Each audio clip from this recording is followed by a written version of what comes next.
a story about my mom and dad. Now, my mother's name is Clarabelle. Isn't that happy? Although those names are really coming back now. My father's name is Bill, so it was always Bill and Bell. But when I grew up in Pennsylvania, it was yes, ma'am, and yes, sir. You did not speak back to your parents. You did not raise your voice to your parents. I've said to my children when they were growing up, if I had ever talked to my parents the way you're talking to me, I would be 6 feet under. And my daughter said, well, Mom, at least we're talking to you. And you know, in one way she had a point, because I talked to my kids about a lot of things that I didn't talk to my parents to. But as teenagers, I would say to my children, when they would say things to me, I wanted them to talk to me, but I wanted them to watch their tone of voice, so I would say to them, I'm going to give you an opportunity to rephrase what you just said to me, and they genuinely took that opportunity. That was very wise on their part. Well, many years ago, my father was diagnosed with lung cancer, and he went into the Cleveland Clinic, which is about an hour and a half from where we live in Pennsylvania, and they removed the lower part of his left lung. Now, the story I'm going to tell you happened 6 weeks following my father's surgery. Now, my father had been a smoker all of his life, so he couldn't breathe very well at all. He generally woke up to a smoker's cough, a 5 o'clock cough, a 6 o'clock cough, 7 o'clock cough. But after they removed part of his left lung, he really couldn't breathe very well at all at this time. So my mom and dad are working outside our farm there in Pennsylvania. Well, actually, my mom was working and my dad was watching, which is what I remember a lot about the farm. And my mom was working around this well area, and it was covered with a wooden cover. Now, my mom said to my dad, Bill, you really need to get this well cover fixed. Now, my dad's thinking to himself, nah. The woman won't be alive. She wants me to fix this well cover. Nah. Well, we women, we can be persistent. And she said again, Bill, you really need to get this well cover fixed. Nah. Bill, we have 22 grandchildren. Somebody's going to fall through this well cover. So my dad did what a lot of people do when they don't want to deal with something. He just walked away. Oh, yes, he did. Now, let me tell you something. Have any of you old enough to remember the movie The Blob? Remember that movie, The Blob? Where it starts out small and it just grows and grows and grows. Listen, ladies, when you don't deal with something and nip in the bud, that's what happens to problems. They just grow and grow. And they get bigger and bigger and nasty. You got to deal with this stuff. But my dad, here's what he did. He got on the tractor, and he went down to the garage, which is a long way from the house, down the yard, around the fence, into the barn, and on the way up he heard my mother yelling, help! Help! Somebody help! My dad said on the second help he knew that my mother had fallen in the well. Now, ladies, that's exactly what happened. My mother, after telling my father about this rotten well cover, what does the woman do? She braces her foot up there in that rotten well cover, and she's tugging and tugging on a really stubborn weed, and down she goes right through that splintered wood. Now, I was speaking at a high school convo many years ago, 400 children, freshmen through seniors, and this is what I said next. Her thongs began to sink deep down into the mud.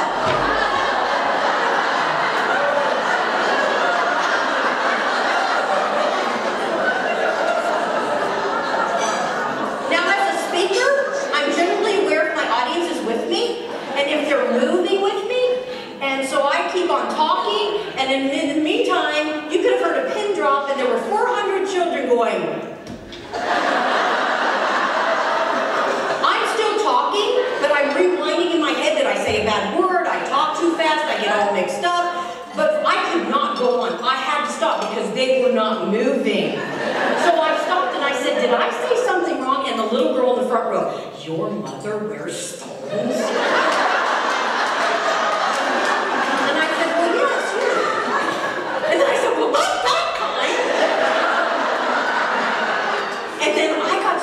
Trying to visualize my mother in a pair of clothes that I was laughing, they were laughing. I mean, I should have literally walked off the stage at that point.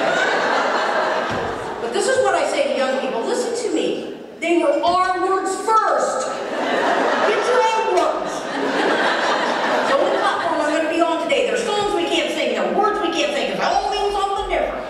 So here's my mom. She's hanging on to a piece of pipe, trying to keep her little plastic slippers. How fun is that? Trying to keep her little plastic slippers from sinking deep down in the mud, screaming, help! We live on a dirt road in Pennsylvania. Nobody's going to hear my mother. And all of a sudden she hears my dad coming. My father gets all the way up to the edge of the well. As he gets up to the edge of the well, he's shuffling his feet. He's kicking dirt in on my mother. My mother looks up, and she she said, "Oh my goodness, Bill, don't fall in the well." I said, "Mom, if Daddy had fallen in the well, we would have wondered who pushed who first and where's the nose." Can you imagine 6 kids sitting around trying to decide how their parents fell in the well? Now this is what my mom said next. I think it's very clear. "Bill, get help! Get help!" What do you think my mother meant for my father to do? Don't get another person. But my dad is one of the proudest men I've ever known in my life, and my daddy said to himself, "I can handle this." The guy couldn't even breathe. He goes, "Oh, so my mom, she's screaming, my dad leaves, and all of a sudden she hears him coming back again." And she hears something else, and she thinks, "Who is that? What is that?" And he gets up to the edge of the well, and he throws my mother a chain. A chain! Just throws it right down there. And my mom looked up and she said, "Bill Page, what do you want me to do with this?" And he said, "Honey, hang on."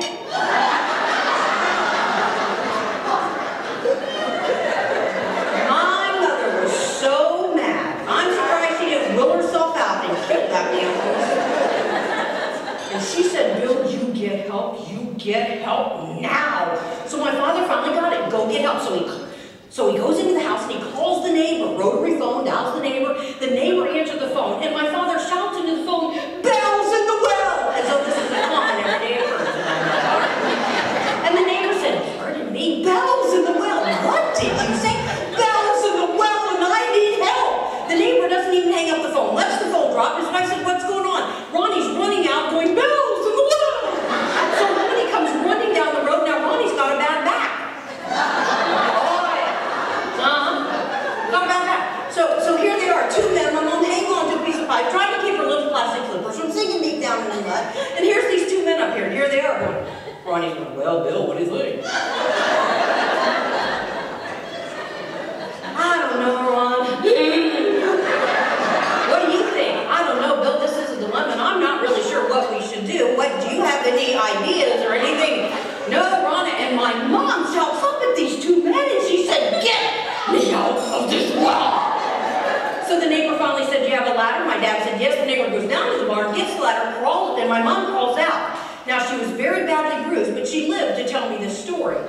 Now, after she told me this story, which is all true, I asked what I thought was a really good question. I said, "Mom, when Daddy threw you the chain, why didn't you hang on?" And she got rather indignant. She called me by my middle name, which I don't care how old you are, that's just scary. And she looked at me and she said, "Linda Kay, I didn't know what your dad had attached it to on top." So there's a little doubt all over minds. My dad had not attached it to anything. He just throws her the chain, she grabs it, she's going on. He calls us 6 kids all over the country. "We lost your mom in the well." So my mom was downtown shopping, and so I said to my dad, I said, "Dad, do you remember the day that Mom fell in the well?" "Oh, yes. "Dad, you remember when you threw Mommy the chain?" "Mm-hmm." "Well, Dad, when you threw Mom the chain, what was it attached to?" And there was this incredibly long pause, and my dad looked at me and he said, "Nothing." And I thought, I'm in the midst of a murder. I said, "Dad, what were you going to do?" "Well, I was going to pull her out." And I said, "Dad, you couldn't have pulled goldfish out of that well." Do you want to know something? There's a lot of us here that we're holding on to a lot of stuff that keep us from being where we need to be. Aren't we? Isn't there? A lot of things. And you know, God has given us the wonderful gift of forgiveness. And we need to forgive. And I know at the holiday times it can be difficult with family and friends and everybody coming together and personalities and the stress and everything involved. But what a better time to forgive.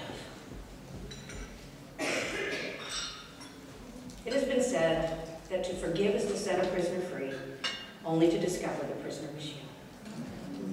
To forgive is to set a prisoner free, only to discover the prisoner was you.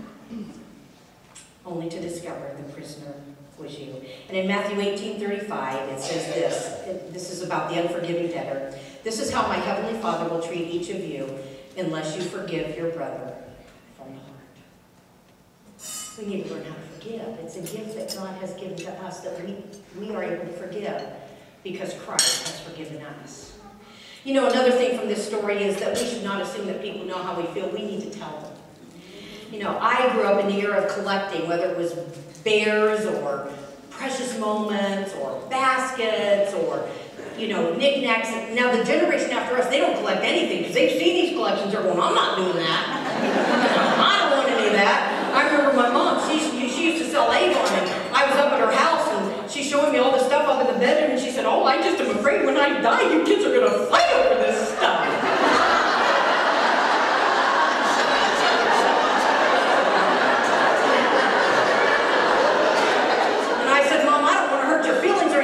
The only thing we're going to fight over is you take it. I don't want it.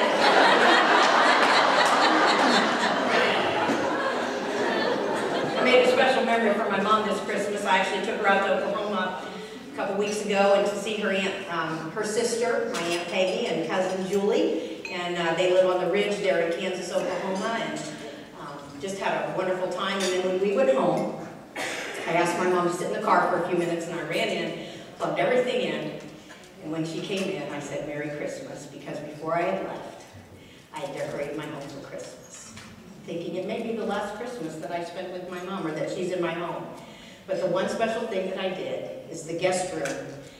Every single Avon item that she's ever given me was in that room.